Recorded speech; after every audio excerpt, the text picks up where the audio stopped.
ஏன்னா விபத்து நடந்ததில் எனக்கு பெருமைலாம் கிடையாது. கணிப்பு பொய்யானதான் எனக்கு பெருமை. ஏன்னா இது துர்மரணம். இந்த பீரியட் வந்து துர்மரண சாஸ்திர பீரியட் அதிகமாக இருக்கும்னு தான் நான் கணிச்சேன். அந்த போர் வந்து நமக்கு நடந்தது வந்து 7ஆம் தேதி பூர நட்சத்திரத்தில் வந்து இந்த பூர நட்சத்திர போர் ஓயாது தான் என்னுடைய கணக்கு. அது திருப்பி ரிப்பீட் ஆகும். மறுபடியும் இந்த போர் வரது. ஆமாம். அதே போல் தலைவர்களுக்கெல்லாம் நான் பார்த்து சரியா இல்லை. குறிப்பாக நம்ம பிரதமருக்கு பலவிதமான பாதுகாப்பு போடக்கூடிய காலகட்டம். ஏன்னா 2026 வரைக்குமே பாதுகாப்பாக தான். எனக்கு 2031 வரைக்கும் குருவுடைய அனுகூலத்தை வச்சு உலகத்துக்கு பொதுவாக நல்லது நடக்காது. கூட்டமாக இருக்கிற இடத்துலலாம் ஸ்டாம்பேட் ஆகும். இந்த கிரிக்கெட் ஸ்டேடியம் பாருங்க. அதே போல் கோயில்கள் அடுத்தது வரும். அடுத்த கோயில்கள் எல்லாம் ஸ்ட்ரிக்டம் பண்ணலன்னா பெரிய ஸ்டாம்பேட் ஆகும். போன வருஷத்துல கேரளா வயநாட்டில் ஒரு மிகப்பெரிய நிலச்சரிவு ஏற்பட்டு பல உயிர்கள் வந்து பலியானாங்க. மறுபடியும் அது வரதுக்கான வாய்ப்பு. ஆமாம், அதே இடத்துல வரும். நிலநடுக்கங்கள் தான் புரட்டி போடும். பூமி பழக்கொன்றது தான் நான் பார்த்தது.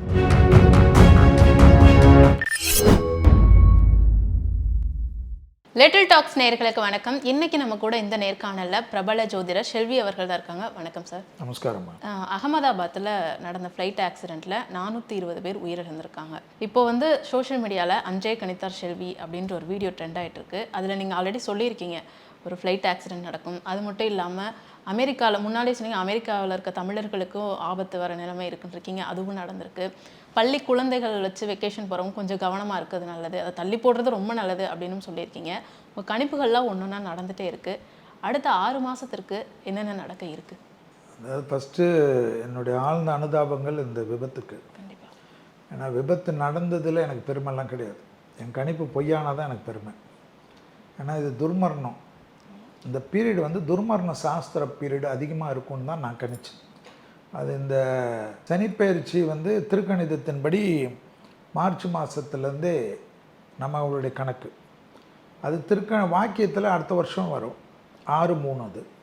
பட் திருக்கணிதத்தின்படி 29/3 நடந்துருச்சு. நான் திருக்கணிதத்தில் ஃபாலோ பண்ணுறது ஜோதிடர் நிறைய பேர் ஃபாலோ பண்ணுறேன். இது வந்து துர்மரண சாஸ்திரத்தை அதிகமாக ஆக்கும் தான் நான் கணிச்சது.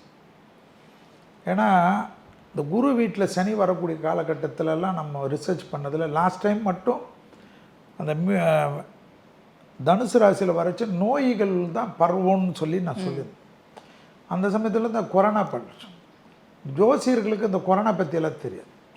ஆனால் நோயோடைய தாக்கம் இருக்கும். உலகத்துக்கு கெட்ட நேரம்னு நான் மட்டும்தான் சொல்லியிருப்பேன். எல்லா வீடியோவும் நான் மட்டும்தான் நிறைய ஜோதிடர்கள் சொன்னாங்க. ஆனால் என்னென்னா உடனே அது நோய் சொன்னீங்களா அதை சொன்னீங்களான்னு. அதனால தான் இப்போல்லாம் சில விஷயங்கள்லாம் கரெக்டாக பார்த்து அது என்னவோ அதை சொல்லலான்னு ஒரு முடிவு பண்ணி தான் பார்த்ததில் நான் பொதுப்படையாக சொல்கிறதுல வந்து என்ன சொன்னேன்னா தீப்பழம்புகள். அப்போது அந்த விமான விபத்துகள்லாம் தீப்பழம்புகள். அதே போல் எளிதாக தீப்பற்றக்கூடிய இடத்துலலாம் ரொம்ப கவனமாக இருக்கும். இண்டஸ்ட்ரீஸ் எல்லாம் பற்றி எரியிறதெல்லாம் வரும். அடுத்தது போர் மேகங்கள், வார், தீவிரவாதம் கண்டிப்பாக இருக்கும் தான் சொல்லுவேன். அதில் சனிப்பெயர்ச்சி பலனில் நிறைய இதில் வந்து நான் கொடுக்குறச்ச தீவிரவாதம் இந்தியாவில் கண்டிப்பாக அடிப்பாங்க. அதனால் நமக்கும் பாகிஸ்தானுக்கும் போர் மூலம் அது இப்போ முடிஞ்சிருக்கு. அந்த போர் வந்து நமக்கு நடந்தது வந்து 7ஆம் தேதி. அது வந்து பூர நட்சத்திரத்தில் வந்திருக்கு. இந்த பூர நட்சத்திர போர் ஓயாது தான் நான் கணக்கு, என்னுடைய கணக்கு. அது திருப்பி ரிப்பீட் ஆகும். மறுபடியும் இந்த போர் வரது. ஆமாம், போருடைய அமைப்பு வரும். அதே போல் அணு ஆயுதங்களில் பாதிப்புகள்லாம் கவனமாக இருக்கணும். பெரும் அதாவது இராணுவ தளபதிகள், விஞ்ஞானிகள், கப்பற்படை தளபதி, விமானப்படை தளபதி, தரைப்படை தளபதிகள்லாம் கொல்லப்படுவார்கள்ன்றது தான் உலகத்தில் பொதுவாக இருந்தது. அதில் வந்து பார்த்திங்கன்னா இஸ்ரேல் தாக்குதல்னால ஈரானில் ஆயிருக்கு. அணு உலையுடைய விஞ்ஞானியை இன்னைக்கு இதுவாயிருக்கு. இதெல்லாம் வந்து ஒரு கிரகமே நமக்கு நெகட்டிவ் பண்ணணும்னு நினச்சிச்சுன்னா உலகத்தில் பொதுவாக பண்ணும். அதில் வந்து இப்போ புதன் வீட்டில் குரு இருக்கார். இந்த காலகட்டத்தில் இப்போ வந்து 2 நாளில் சூரியன் வர அங்கே போய் சேருவார். சேர்றச்சு இன்னும் ஆட்டங்கள் அதிகமாக இருக்கும், பதப்பதப்போடு இருக்கும் உலகம். அதனால தான் நான் சொன்னது வந்து இந்த ஸ்கூல் சில்ட்ரன்ஸ் கூட பார்த்திங்கன்னா மலேசியாவில் கூட ஸ்கூல் சில்ட்ரன்ஸ் வந்து இந்த காலேஜ் பசங்க போய் பெரிய பஸ் விபத்து ஆகி எல்லாம் ஆயிருக்கு. இது மாதிரி கொஞ்சம் எச்சரிக்கை தான் நம்ம சொல்ல முடியும். அதே போல் தலைவர்களுக்கெல்லாம் நான் பார்த்து சரியாக இல்லை. அது உலகத்தில் இருக்கிற தலைவர்கள், இந்திய தலைவர்கள், குறிப்பாக நம்ம பிரதமருக்கு பலவிதமான பாதுகாப்பு போடக்கூடிய காலகட்டம் இது. ஏன்னா 2026 வரைக்குமே என்னை பொறுத்த வரைக்கும் பிரதமராக இருக்கட்டும், நம்மளுடைய உள்துறை மந்திரியாக இருக்கட்டும், உயர் பதவிகள் இருக்கக்கூடியவங்க, நம்மளுடைய இராணுவ தளபதிகள், அதே போல் நம்மளுடைய அதிகாரிகள், அந்த நிர்மலா அம்மாவாக இருக்கட்டும், ஜெய்சங்கர் சாராக இருக்கட்டும், எல்லா மந்திரிகளுக்கும், அதே போல் முதல்வர்கள், நடிகர்களுக்கு, முதல்வர்கள் நடிகர்களோட இண்டஸ்ட்ரியலிஸ்ட், டிஜிபிகள் என்று சொல்லக்கூடிய போலீஸ், உயர் போலீஸ் அதிகாரிகள், நீதி அரசர்கள்லாம் பாதுகாப்பாக தான் இருக்கும். ஏன்னா இந்த கிரகம் எப்படின்னா பொல்லா கிரகம், வக்ர புத்தியால் இருக்கிறவங்கனால தான் பாதிப்பு வரும். இது குரு வீட்டில் இருக்கிறச்சு சனி ருத்திரதாண்டம் ஆடுவார். அந்த ருத்திரதாண்டம் எல்லா விதத்துலேயும் மக்களுக்கு பிரச்சனை தான். அதனால தான் அடுத்ததெல்லாம் நான் சொன்னது, நம்ம அயல்நாடுகளில் வாழக்கூடிய இந்தியர்களுக்கெல்லாம் வேலை வாய்ப்புகளில் ரொம்ப பாதிப்பு இருக்கும். உள்நாட்டு கலவரம் வரும். அந்த உள்நாட்டு கலவரத்தில் இவங்கெல்லாம் தான் நமக்கு பிரச்சனைன்ற மாதிரி அந்த மக்களுக்கு நம்ம மேலே ஒரு கோபதாபம் வரும். நம்ம வெளிநாடுகளுக்கு இந்தியர்களுக்கும் அந்த நாட்டை சேர்ந்தவங்களுக்கும். ஆமாம். அதனால் என்ன ஆகும்னா, இவங்க இங்கே இல்லைன்னா நம்ம நல்லா இருக்கலாம்னு ஒரு யாராவது ஒருத்தர் தூண்டுதல், அதை அந்த மக்கள் நம்புவாங்க. ஆனால் நம்மளுடைய மக்கள் போய் தான் அந்த நாடை டெவலப் பண்ணியிருக்காங்கன்றது நம்ப மாட்டாங்க. அந்த மதியெல்லாம் வேலை செய்யாது. அதனால் நீங்கள்லாம் ஜாக்கிரதையாக இருக்கணும். அதனால தான் உங்கள் இன்வெஸ்ட்மெண்ட்டெல்லாம் பெருசாக அங்கே போடாமல் ஒரு 30% வரைக்கும் போடுங்க. ஏன்னா நிராதரவாக துரத்துவாங்க. இப்போது 2 விஷயம் இருக்குது. ஸ்ரீலங்கன்ஸ் இலங்கை அகதிகளாக ஒரு நாடாக போய் தஞ்சம் போனாங்க. ஏன்னா அவங்க நாட்டில் அவங்களுக்கு வாழ முடியாத ஒரு நிர்பந்தம் வந்தது. போர், யுத்த பூமியால், அந்த ஊர் மக்கள் அப்போ தவறான தலைவர்கள் எடுத்த நடவடிக்கையால் இப்போ அவங்க பல கடந்து போய் அவங்க நாட்டுக்கு இப்போ திரும்ப சொன்னாலும் அவங்க 30 வருஷமாக அங்கே போய் பழகிட்டனால அவங்க செட்டில் ஆகிட்டாங்க. நமக்கு அப்படி இல்லை. நம்ம நாட்டில் எல்லாமே இருக்குது. இருந்தாலும் நம்மளுடைய படிப்புக்கேற்ற ஒரு பெரிய சம்பளம், பெரிய கௌரவம்லாம் வேலை நாடுகளில் நம்மளை தேடி கொடுத்தனால நம்ம போகணும். ஆனால் அந்த நாட்டு மக்களுக்கு இப்போது கொஞ்சம் கொஞ்சமாக விழிக்கிறாங்க. முதல்ல அவங்க மந்தமாக இருந்தது. இப்போ அவங்களுக்கு என்னென்னா எல்லாமே இவங்க தான் பண்ணக்கூடிய, இந்த கிரகம் அப்படி தான் பண்ணும். ஸோ இது ஏதோ 2025ஓட இல்லை 26ஓட முடியாது. குரு வீட்டில் சனி இருக்கக்கூடிய காலகட்டம் இன்னும் 2.5 வருஷம், மார்ச்சில் தான் வந்தது. ஸோ அடுத்த மார்ச் 2027 மார்ச், அதோட 2027 9th மந்த் வரைக்கும் இருக்குது திருக்கணிதத்தின்படி. ஆனால் அதுக்கப்புறம் வர்றது மேஷத்தில் சனி வருவார், அங்கே 2.5 வருஷம்.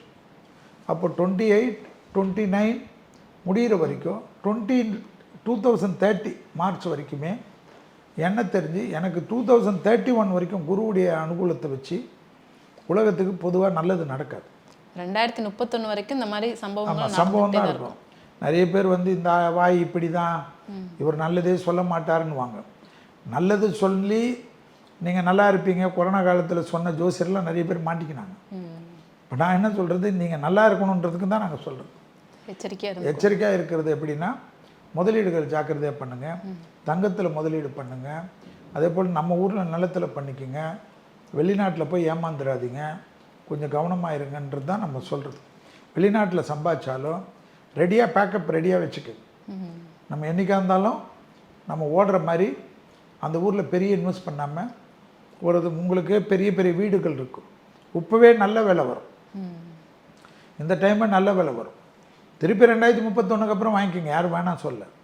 நான் என்ன சொல்கிறேன், இல்லையா ஒரு பெரிய வீடு இருக்கா அதோடு விட்டுடுங்க, திருப்பி பெருசாக இது பண்ணாமல் அந்த முதலீடெல்லாம் இந்த நாட்டில் போடுங்க, போட்டுட்டு இல்லை துபாயில் போடு, இல்லை சிங்கப்பூரில் போடு.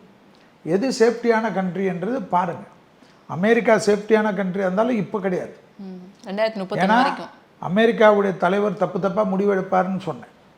அமெரிக்காவுடைய தலைவர் வந்த பிறகு வரியாக போடுவாருன்னு. இப்போ நீங்கள் நாட்டுக்கு அனுப்பக்கூடிய வரிகளுக்கு கூட வரி போடுறாரு. ஏன்னா எல்லாத்துலேயும் மொத்தமாக இன்னும் என்னென்ன வரி இருக்குதுன்னு பார்ப்பார் அவர் நிம்மதியாக விடாது இந்த கிரகம். அமெரிக்காவாக இருக்கட்டும், லண்டனாக இருக்கட்டும், வளர்ந்த நாடுகள்லாம் தொந்தரவு பண்ணும். அதுக்கு ஏஷியன் கண்ட்ரியில் நீங்கள் இன்வெஸ்ட் பண்ணிக்கிங்க, நிறைய இன்வெஸ்ட் பண்ணி நான் சொன்னதெல்லாம் அப்புறமா புரியும். உங்கள் இன்வெஸ்ட்மெண்ட்டு தானே, உங்கள் பேரில் தானே இருக்க போகுது. செல்விக்கு எதாவது ஷேர் கேட்டால் பயப்படும். நீங்கள் சேஃபாக இருங்கன்னு தான் நான் சொல்கிறேன். இதனால தான் இந்த கிரகத்தில் ஆராய்ச்சி பண்ணதில் மற்றவங்க 1 வருஷம் பண்ணியிருக்கலாம், சிலர் வந்து 15 வருஷம் 20 வருஷம் கூட பண்ணிப்பாங்க. எனக்கு நேரம் கிடையாது. இந்த 5 வருஷம் ஆராய்ச்சிக்கே பெரிய ரொம்ப நேரம் எடுத்துக்க வேண்டியதாகிடுச்சு. ஸோ 2031 வரைக்கும் 6 வருடத்துக்கு 5.5 ஆண்டுகளுக்கு நான் எடுத்தேன். அதில் வந்து பெருசாக சொல்கிற மாதிரி இல்லை. நிறைய போல் ஆட்சியாளர்களுக்கு அடுத்த வருஷம் வரைக்கும் கடுமையான பாதிப்புகள் உலகத்தில் இருக்கும். யார் ஆட்சியில் இருப்பாங்க, யாருக்கு பதவி இருக்கும், ஏன்னா நித்தி கண்ட மாதிரி இப்போது யோசிச்சு பாருங்கள், எவ்வளோ சந்தோஷமாக அந்த ஃப்ளைட் டேக்கப் ஆகிருக்கும், எவ்வளோ கனவுகளோடு இருந்திருப்பாங்க. 5 நிமிஷத்தில் அது வந்து நீங்கள் நினைக்கலாம் விபத்துன்னு கூட இல்லை. ஆனால் டெல்லியிலேருந்து அகமதாபாத்துக்கு வந்த சமயத்தில் பயணி ஒருத்தர் இந்த ஃப்ளைட்டில் சரியில்லைன்றார். அவர் கண்டிப்பாக விமான பணிப்பெண்களிடையோ அல்லது விமானத்துக்கோ கண்டிப்பாக அவருடைய கம்ப்ளைண்ட்டோ இல்லை கிரிவியன்ஸோ சொல்லியிருப்பார். ஆனால் அப்போ அதுக்கு யாருமே செவி சாய்க்கலை, இல்லைன்னா அதை நெக்லெக்ட் பண்ணியிருக்காங்க. அதை ஏன் நெக்லெக்ட் பண்ணாங்கன்னு கவர்மெண்ட் விசாரிக்கணும். ஏன்னா சோஷியல் மீடியாவில் வந்திருக்கு. இப்போ இதனால் இது வந்து நம்ம இதை விபத்துன்ற மாதிரி பார்க்காம நீங்கள் விசாரிச்சுட்டு விபத்துன்னு கொண்டு வாங்க. ஆனாலும் அது எப்படின்றது மக்களுக்கு புரிய வைக்கும். ஏன்னா இந்த காலகட்டத்தில் இந்த நேரத்தில் நடக்கக்கூடியது, இந்த நேரத்தில் நம்ம பேசக்கூடிய கிரகங்களுடைய சஞ்சாரம் விபத்து இல்லாமல் வேறு ஏதாவது இருக்கிறதுக்கு தான். ஏன்னா நீங்களே பார்த்துருப்பீங்க, எல்லா இடத்துலையும் யுத்தமாக தான் இருக்கும். ஆமாம், இப்போ நிறைய பிரச்சனைகள் நம்மளே பார்க்குறோம். ட்ரெயின் டெரேடாக இருக்கட்டும், நம்ம சென்னையிலே கூட அந்த மெட்ரோவில் இருக்க பாலம் இடிஞ்சு. அதே போல் நான் வந்து அந்த இதில் சொல்லியிருக்கேன், சனிப்பயிற்சியில் நிறைய ஜோதிடர்கள் சொல்லியிருப்பாங்க. நான் சொன்னது தான் எனக்கு ஞாபகம். கூட்டமாக இருக்கிற இடத்துலலாம் ஸ்டாம்பேட் ஆகும்னு. அந்த கிரிக்கெட் ஸ்டேடியம் பாருங்கள், கூட்டமாக இருக்கக்கூடிய. அதே போல் கோயில்கள் அடுத்தது வரும். அடுத்த கோயில்கள் எல்லாம் ஸ்ட்ரிக்டம் பண்ணலன்னா பெரிய ஸ்டாம்பேட் ஆகும். இனி வர காலங்களில் கோயில்களில் இது மாதிரி அசம்பாவிதம் நடக்க வாய்ப்பு இருக்குது. கோயில்களில் வரும், புனித தலங்களில் வரும். மக்களுக்கு வந்து இப்போவே எல்லாமே வந்து வராதிங்கன்னு வந்து கவர்மெண்ட் சொன்னாலும் பரவாயில்ல. ஏன்னா நார்மலான நாளில் வர சொல்லுங்கள். ஏன்னா தாக்கு பிடிக்க முடியாது, கவர்மெண்ட்டால் எவ்வளோ பண்ண முடியும். அதாவது ஒரு மக்கள் வந்து 1 லட்சம் பேர் இருக்கக்கூடிய இடத்துல 10 லட்சம் பேர் திடீர்னு வந்து இறங்கினாங்கன்னா அரசாங்கம் மேஜிக் பண்ண முடியாது. நான் கூட ஒரு கட்சியில் இருக்கலாம், ஆனால் அரசை குறை கூறுவதனால அது சால்வ் ஆகாது. கும்பாபிஷேகம் நீங்கள் கவனமாக இருக்கணும் கோயில். ஏன்னா கும்பாபிஷேகம் முடிஞ்ச பிறகு சாஸ்திரம் என்ன சொல்லுது, கும்பாபிஷேகத்துக்கு அன்றைக்கி போய் கும்பிடணும்னு அவசியம் கிடையாது. அதை முடிஞ்சு 48 நாளுக்குள்ளே கும்பிடலான்னு. பொறுமையாக 48 நாளுக்குள்ளே போங்களேன், இல்லை 90 நாளுக்குள்ளே போங்களேன். சாமி எங்கேயும் ஓடக்கூடாது. துர்மரண சாஸ்திரம் நடக்கக்கூடிய காலகட்டம் இந்த கிரகங்கள் துர்மரணத்தை விளைவிக்கக்கூடிய கிரகங்கள். இப்போது சொன்னீங்க துர்மரணம், இந்த மாதிரி தொடர்ந்து அசம்பாவிதங்கள் நடந்துகிட்டே இருக்குது.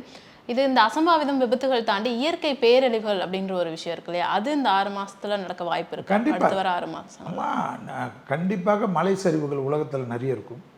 நிலநடுக்கங்கள் தான் புரட்டி போடும். நான் என்னுடைய கணிப்பில் வந்து நிலநடுக்கங்கள் பூமி பழக்கன்றது தான் நான் பார்த்தது. இந்தியாவிலையும் வரும் நிலநடுக்கங்கள். வந்து என்னை பொறுத்த வரைக்கும் 26க்குள்ளே தான் ரொம்ப கடுமையாக காட்டுது. அடுத்த 6 மாதத்துக்குள்ளே இல்லாமல் 26க்குள்ளே நிச்சயமாக இந்தியாவில் வந்து பெரிய பூகம்பங்கள் இருக்கும். கடல் அது போல் உள்ளே வர்றதெல்லாம் இருக்கும். அதே போல் 100 வருடத்துக்குள்ளாக எந்த ஊரெல்லாம் அழிஞ்சுதோ கணக்கு போடலாமே, ஸ்டாட்டிஸ்டிக்ஸ் இருக்குல்ல, அந்த ஊரெல்லாம் திருப்பி பாதிப்பு வரும். திருப்பி டெவலப் ஆன இடமெல்லாம் 100 வருடத்தில், இப்போ குஜராத்தில் 30 வருடத்துக்கு முன்னாடி வந்திருக்குன்னா திருப்பி அந்த இடம்லாம் கேர்ஃபுல்லாக இருக்கணும் பூகம்பத்து. இப்போ போன வருஷத்தில் கேரளா வயநாட்டில் ஒரு மிகப்பெரிய நிலச்சரிவு ஏற்பட்டு பல உயிர்கள் வந்து பலியானாங்க. மறுபடியும் அது வரதுக்கான வாய்ப்பு. ஆமாம், அதே இடத்துல வரும். அதுபோல் 100 வருட கணக்கே இருக்குது. 100 வருடத்தில் எங்கே இருந்தாலும் இந்த விஸ்வாவசு வருடமும் அது வந்து பெரிய லெவலுக்கு அடுத்த வருடமும் தொந்தரவு கொடுக்கும்னு காட்டுது. 2026 வரைக்கும் எங்கெல்லாம் பிரச்சனைகள் ஆரம்பிச்சதோ அந்த ஏரியாலெல்லாம் கவனமாக இருக்கணுன்றது தான் சாஸ்திரத்தில் சொல்லப்பட்ட விஷயம். பொதுவாகவே சொல்லுவாங்க சென்னைக்கும் டிசம்பருக்கும் வந்து ஒரு பொருத்தமில்லாத ஒரு மாதம் அப்படின்னு. ஏன்னா டிசம்பரில் கண்டிப்பாக சென்னையில் ஒரு வெள்ளம் வரதா இருக்கட்டும், ஏதோ ஒரு இல்லை, அந்த கால்குலேஷன் டிசம்பரில் வந்து அது கொஞ்சம் தொடர்ச்சியாக வந்தனால இருக்குது. இப்போல்லாம் அதெல்லாம் பார்க்க வேணாம், எல்லா மாதத்துலேயும் ஜாக்கிரதையாக இருக்கும். ஏன்னா 2026 வரைக்கும் எனி மாதமும் அது வரும். அது டிசம்பர் 24ஆம் தேதி கிறிஸ்மஸுக்கு முன்னாடி தான் வரணும்லாம் கணக்கு கிடையாது. அது சில மாதத்தில் அது மாதிரி வந்தது. டிசம்பரும் இல்லாமல் மற்ற மாதத்துலையும் அழிவு காட்டக்கூடியதாக தான் நான் பார்க்குறேன் 2026 வரைக்கும். இப்போ நீங்கள் சொல்கிறத வச்சு பார்த்தா இப்போ பார்க்குற மக்களுக்கு எங்கேயுமே நம்ம போகக்கூடாது, வீட்டுக்குள்ளேயே தான் இருக்கணும். அப்படி கிடையாது, எல்லாத்துலேயும் இருக்குது. நம்ம பாதுகாப்புன்றது எல்லாத்துலேயும் இருக்கக்கூடிய விஷயம். அது அரசாங்கம் தான் கரெக்ட் பண்ணணும் மக்களுக்கு. இப்போது 2031 வரைக்கும் காலம் சரியில்லை, நிறைய அசம்பாவிதங்கள் நடக்கும் அப்படின்னு நீங்கள் சொல்லியிருக்கீங்க. ஆனால் ஒரு விஷயம் இது கண்டிப்பாக நடந்தே தீரும் அப்படின்னு ஒரு விஷயம் நீங்கள் உறுதியாக சொன்னால் என்ன சொல்லுவீங்க? அதுதாங்க, இந்த ஆனி மாதத்துக்குள்ளே விமான விபத்துன்றது காட்டுதுன்றது மாதிரி இந்த விமானங்கள் வந்து திருப்பி திருப்பி காட்டுது. அதெல்லாம் கவர்மெண்ட் தான் கையாளையும் விமான விபத்து நடக்கிறதுக்கான வாய்ப்புகள் இருக்குது. அது வந்து இந்த வருடத்துக்குள்ளே இப்படின்னு இல்லை, நீங்கள் இனிமேல் ஜாக்கிரதையாக இருக்கிறது. ஏன்னா இது வந்து மற்ற நாடுகளை பற்றி நமக்கு இல்லை, அந்த நாடுகள் அவங்கவுங்க பார்த்துக்க போகிறாங்க. நம்ம நாடுகள் மக்களுக்கு வந்து நம்ம முக்கியத்துவம் கொடுக்குற மாதிரி இந்த ஸ்டாம்பேடு காட்டுது திருப்பி. அதனால் அதுக்கெல்லாம் இப்போவே வந்து சரி செய்து கொள்வது தான் நல்லதாக காட்டுது. அதே போல் நீர்வழி தடங்கள்லாம் நீரால் பெரிய பாதிப்பு காட்டுறது தான் பஞ்சாங்க குறிப்பில் காட்டுது. அதே போல் மலைகளில் ஊட்டியாக இருக்கட்டும், கொடைக்கானலாக இருக்கட்டும், குன்னூராக இருக்கட்டும், ஏலகிரியாக இருக்கட்டும், எங்கே மலை பிரதேசங்கள் இருந்தாலும், திருவண்ணாமலையாக இருக்கட்டும், நல்ல மலை கோயில்களாக இருக்கட்டும், திருப்பதி திருமலையாக இருக்கட்டும், இந்த கோயிலில் வந்து திருப்பி கன்ஸ்ட்ரக்ஷன்லாம் திருப்பி கட்டுறதுக்கோ இது எல்லாமே அதில் நிபுணர்களெல்லாம் கூப்பிட்டு இதிலெல்லாம் வந்து என்னென்ன திருப்பி ஆகும், திருப்பி எந்த அளவுக்கு, ஏன்னா பொழக்கன்றது தான் காட்டுது. பொழக்கன்றுச்சு பொழந்துட்ட பிறகு அது இப்படி ஆச்சு இது இப்படி ஆச்சுன்னு பேசிட்டு திருப்பி பசிக்குதுன்னு காஃபி சாப்பிட்டு டீ சாப்பிட்டுட்டு ஓடுறதுக்கு சரியாக வராது இல்லைங்களா? ஸோ கிரகங்கள் கரெக்டாக இண்டிகேஷன் கொடுக்குது, நமக்கு நேரம் சரியில்லைன்னு காட்டுது. நேரம் சரியில்லைன்னா எவ்வளோ ஆண்டுகளுக்கு அப்புறம் பாகிஸ்தானில் போயிட்டு நம்ம யுத்தம் மாதிரி ஒரு டிக்ளேர் பண்ணிவிட்டு வர வேண்டிய நிர்பந்தம் எதுக்கு? ஆனால் ஈரான் மீது இஸ்ரேலுக்கு காசா போகிறது இல்லாமல் ஈரானை இப்போ இன்றைக்கி நீங்கள் பேசக்கூடிய இந்த நாளில் 13ஆம் தேதி ஈரானை வந்து கடுமையாக தாக்கியிருக்கு. அதனுடைய தளபதியை கொண்டிருக்கு, அதில் இருக்கக்கூடிய இன்னொரு தளபதியும் எடுத்திருக்காரு. அதே போல் பெரிய அணு விஞ்ஞானியும் கொண்டிருக்கு. இதுக்கு வந்து ஒவ்வொருத்தரும் அவங்க ரிட்ராக்ட் ஆகிறச்ச இதனுடைய தாக்கெல்லாம் உலகத்தில் எவ்வளோ தொலைவு போக போகுதுன்றது பார்க்கணும். இது நடுவில் கொஞ்சம் அடங்கி இருந்தாலும் திருப்பி இது ஒரு சமாதானம் மாதிரி வரும். ஆனாலும் இந்த சமாதானம் நிரந்தரமாகாது. இப்போ 2031 வரைக்கும் உலகத்துக்கே நேரம் சரியில்லை, எல்லாரும் முன்னெச்சரிக்கையோடு இருக்கிறது ரொம்ப ரொம்ப நல்ல ஒரு விஷயம். முன்னெச்சரிக்கை நீங்கள் நானும் இருக்க முடியாதுங்க. ஆட்சியாளர்கள் அரசாங்கங்கள் தான் அந்த முன்னெச்சரிக்கைக்கு உத்தரவு கொடுக்கணும். இந்தியாவாக இருந்தால் மத்திய அரசு கொடுத்து தான் தீரணும், மாநிலத்தில் இருக்கக்கூடிய மாநில அரசு கொடுத்து தான் தீரணும். கடுமையாக சட்டத்திட்டங்கள் கொண்டு வரணும், எல்லா விதமான பிரச்சனைகள். ஏன்னா இனி தொடர்ச்சியாக பிரச்சனை தான் வரும், வரப்போகிறத நம்ம பார்க்க தான் போகிறோம். அதே போல் தலைவர்களுக்கு செக்யூரிட்டியெல்லாம் அதிகப்படுத்துறது, தலைவர்கள் பாதுகாப்புக்கு முக்கியத்துவம் கொடுப்பது, பிரபலமான நடிகர்களுக்கு முக்கியத்துவம் கொடுப்பது, மியூசிக் டைரக்டர்களுக்கு முக்கியத்துவம் கொடுப்பது, ஸ்போர்ட்ஸ்மேன்களுக்கு முக்கியத்துவம் கொடுப்பது, இராணுவ தளபதிகளுக்கு, அதே போல் வந்து ஜட்ஜஸ்களுக்கு, எல்லாத்துக்கும் யாரெல்லாம் மக்களுக்கு முக்கியமாக இருக்கக்கூடிய தலைவர்கள் அல்லது சேவையில் இருக்கக்கூடியவர்களுக்கெல்லாம் பாதுகாப்பை பலப்படுத்துறது அரசாங்கத்தினுடைய கடமை என்பது தான் நான் பார்க்குறேன். ஸோ 2031க்கும் அரசும் முன்னெச்சரிக்கையோடு இருக்கணும், மக்களும் எச்சரிக்கையோடு இருக்கணும். நிறைய விஷயங்கள் பகிர்ந்துக்கிட்டீங்க, ரொம்ப நன்றி. ரொம்ப நன்றி.